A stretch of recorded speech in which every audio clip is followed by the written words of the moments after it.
اسلام آباد کی حدود سے گرفتاری کر لیا جائے. آپ نے دیکھا نا کہ علی امین گنڈا پور صاحب کئی گھنٹے غائب رہتے تھے. آج علی امین گنڈا پور وزیر اعلیٰ نہیں ہے، لیکن جب کبھی وہ مستقبل میں کتاب لکھیں گے یا کوئی چیز وہ لکھیں گے یا ان کی فیملی لکھے گی یا ان کے قریبی لوگ لکھیں گے، اگر انہوں نے اس میں سچ لکھا تو وہ یہ بتائیں گے کہ ان کو کون سے افسر اٹھا کے یا بلا کے کہاں لے گئے تھے اور وہاں کیا ڈسکشنز ہوتی رہی ہیں. یہ سارے پول ایک وقت آتا ہے تاریخ میں کھل جاتے ہیں. بعض اوقات جن کے ساتھ ہو رہا ہوتا ہے وہ کھول دیتے ہیں، بعض اوقات جو کر رہے ہوتے ہیں وہ خود ہی پول کھول دیتے ہیں، اور یہ چیزیں سامنے آ ہی جاتی ہیں 8-10 سال 5 سال 7 سال، اب زیادہ دیر چھپی نہیں رہتی. تو سہیل آفریدی کے پاس یہ ایک موقع ہے.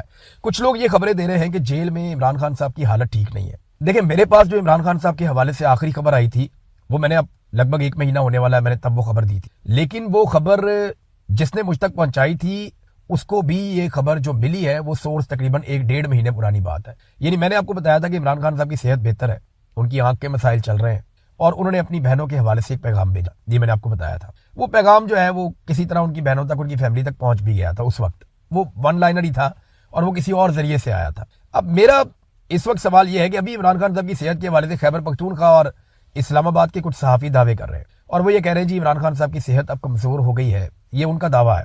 وہ یہ دعویٰ کر رہے ہیں کہ نہ صرف ان کی صحت کمزور ہو گئی بلکہ ایک صحافی نے تو یہاں تک کہا کہ جناب ان کے کوئی ہاتھ کانپتے ہیں عمران خان صاحب کے. اب یہ 2.5 مہینے میں ایسا کیا ہوا؟ دیکھیں میں ابھی آپ کو یقین سے نہیں کہہ سکتا کہ یہ خبریں سچ ہیں. بعض اوقات صحافیوں کو یقین دلا دیا جاتا ہے کہ جو خبر آپ کو دی جا رہی ہے وہ سچ ہے، اور وہ سچ نہیں ہوتی، کیونکہ کئی خبریں ایسی ہیں جن کو آپ سیکنڈ اوپینین آپ لے ہی نہیں سکتے اس میں. مثال کے طور پہ کوئی آدمی آ کر آپ کو یہ کہتا ہے کہ میں آپ کو پورا یقین دلاتا ہوں، میں حلف لے کر آپ کو کہتا ہوں عمران خان صاحب کو فلانا بندہ ملا ہے اور عمران خان صاحب کی یہ حالت تھی. اب آپ تصدیق کیسے کریں گے؟ آپ جیلر سے پوچھیں گے وہ آپ کو کچھ نہیں بتائے گا. عمران خان صاحب کی فیملی سے پوچھیں گے وہ کہیں گے جی ہمیں تو ملے ہی نہیں کبھی. ان کے ساتھیوں سے پوچھیں گے وہاں بھی نہیں پتا. آپ جیل میں گھسنے کی کوشش کریں گے سوال ہی پیدا نہیں ہوتا. ملاقات کی کوشش کریں گے وہ بھی نہیں. آپ کچھ بھی کر لیں گے آپ اس کو ری کنفرم نہیں کر پائیں گے. تو بعض اوقات صحافیوں کو ایسے سورسز خبر دیتے ہیں جن کو اب تصدیق کرنا ممکن نہیں ہوتا، پھر وہ سورسز سے کر کے وہ خبر بعض اوقات دے دیتے ہیں. اس طرح کی خبریں آ رہی ہیں جن کی تصدیق نہیں کی جا سکتی کہ عمران خان صاحب کی صحت کتنی خراب ہے، لیکن ملٹیپل سورسز یہ دعویٰ کر رہے ہیں کہ ان کی صحت پہلے کی نسبت خراب ہے. تو اب ایک انتہائی صحت مند آدمی اچانک ان کی آنکھیں خراب ہو جاتی ہیں، بعد میں ان کی اس قسم کی شکایات جو ہے وہ ابھی جو میڈیا رپورٹ کر رہا ہے.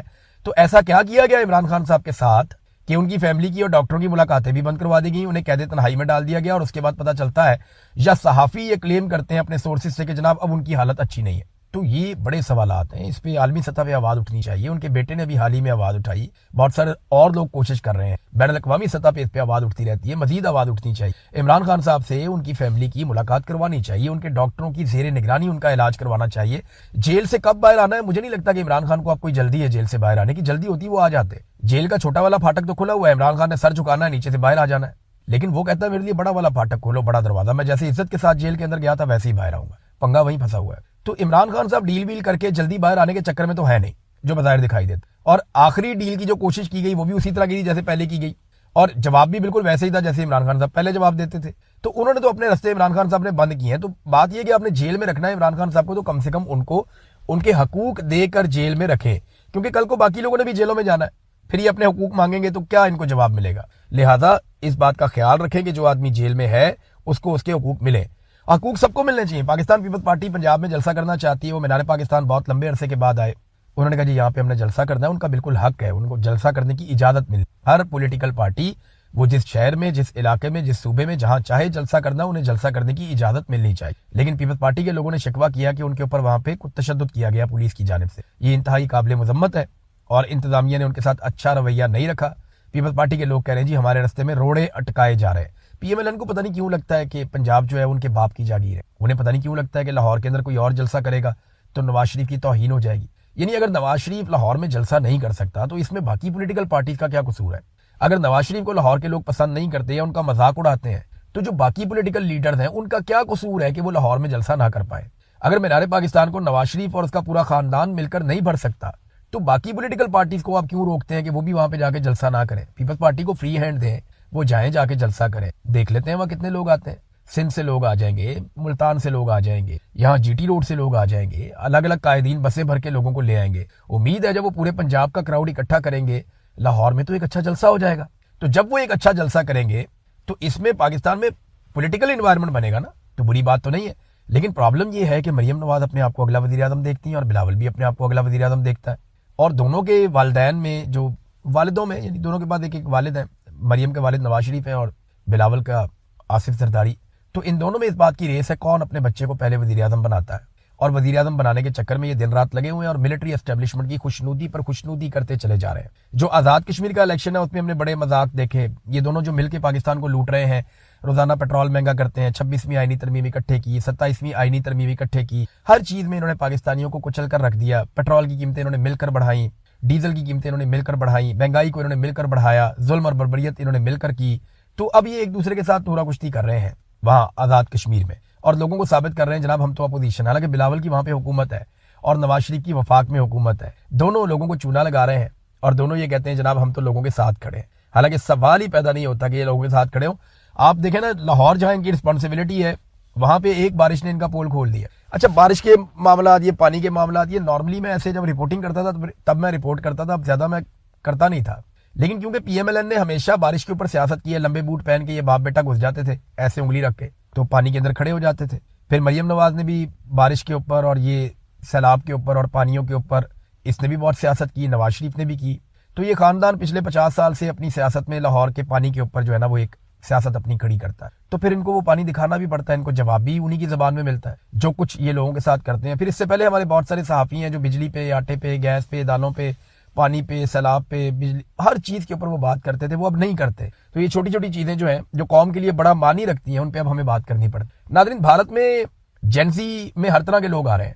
یعنی ایسا نہیں ہے کہ وہاں پہ کوئی بہت زیادہ کو پڑھے لکھے نوجوان ہیں یا ان کے شعور کا لیول پاکستانیوں سے بہت بلند ہے. کچھ ایسے انٹرویوز آتے ہیں جن میں وہ بڑی اچھی اور شاندار باتیں کرتے ہیں, لیکن وہاں پہ ٹک ٹاکرز بھی آ رہے ہیں. نوجوان آتے ہیں, فلمی ڈائلاگس کے اوپر اپنی ویڈیوز بناتے ہیں, چلے جاتے ہیں. مذاق کرنے والے نوجوان بھی آتے ہیں, رقص کرنے والے نوجوان بھی آتے ہیں, انجوائے کرنے والے نوجوان بھی آتے ہیں, رولا ڈالنے والے نوجوان بھی آتے ہیں, ڈنڈے کھانے والے بھی آتے ہیں, ڈنڈے اور پتھر مارنے والے بھی آتے ہیں. تو یہ جو جینزی ہے نا, یہ ایک مکسچر ہے. آپ یہ نہیں کر سکتے, کوئی یونیفارم فورس نہیں ہے کہ سارے کے سارے بڑے باشعور ہوں گے, سارے کے سارے ایک جیسے ہوں گے, سارے کے سارے ایک جیسی بات کریں گے. نہیں, یہ نوجوان ہے, ان کے شعور کا لیول اور ان کی تربیت اور ان کا طریقہ کار الگ الگ ہے, لیکن یہ ایک مقصد کے لیے اکٹھے ہو گئے ہیں. اور یہی ہوا باقی شہروں میں جہاں جہاں پہ جینزی اکٹھی ہوئی ہے. اور اس مرتبہ یہ جو سارا کچھ ہو رہا ہے یہ بھارت میں ہو رہا ہے. مودی سرکار نے آج کا دن مانگا ہوا ہے اور آج مودی سرکار فیصلہ کرے گی. وزیر تعلیم کے حوالے سے ان کو فیصلہ کرنا ہے, کیونکہ جینزی کہہ رہے ہیں کہ جب تک ہم وزیر تعلیم کا استعفی نہیں لیتے تو کاکروچ جنتا پارٹی پیچھے نہیں ہٹے گی. گجرات اور دیگر شہروں میں بھی لوگ نکل کر باہر آ گئے ہیں. تو حالات اتنے آسان نہیں ہیں مودی صاحب کے لیے جتنا ماضی میں ہوا کرتے. اب تک کے لیے اتنا ہی. اپنا خیال رکھیے گا, اپنے اس چینل کا بھی. اللہ حافظ.